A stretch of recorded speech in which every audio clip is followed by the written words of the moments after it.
திருவண்ணாமலையில் கோயில் இடிக்கணும்னு நிற்கிறான்.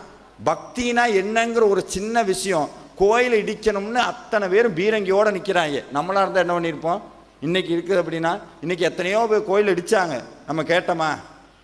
அது என்ன சார் பண்ணுறோம், நம்மளுக்கு எதுக்கு வம்பு தும்பு, இருக்கிற இடம் தெரியாமல் இருந்துடும். ஆனால் அப்போ அப்படி இல்லை. அப்படி நினச்சிருந்தாங்கன்னு வைங்க, தமிழ்நாட்டில் ஒரு கோவில் இருந்திருக்காது. முகலாயர் ஆட்சி காலத்தில் கோவில் இடிக்கணும்னு வராங்க. நந்தி இருக்குது, அவன் சொல்கிறான் நாங்கள் சாப்பிட்ற மாட்டை நீ சாமின்னு கும்பிட்றன்னா.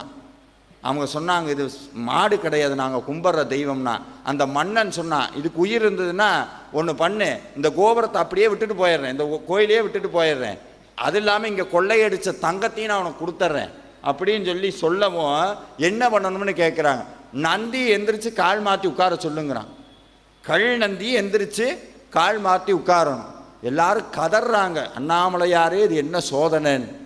அண்ணாமலையார் சோதனை வச்சா இப்போ உங்கள் எல்லாத்துக்கும் வாழ்க்கையில் சோதனை இருக்குது. வேல்மாறலுக்கு வந்துட்டீங்க, முருகான்னு உட்காந்து திருப்புகழ் பாடிட்டீங்க, வேதனையை சாதனையாக மாற்றுவார். அதே இது திருவண்ணாமலையில் நடந்தது.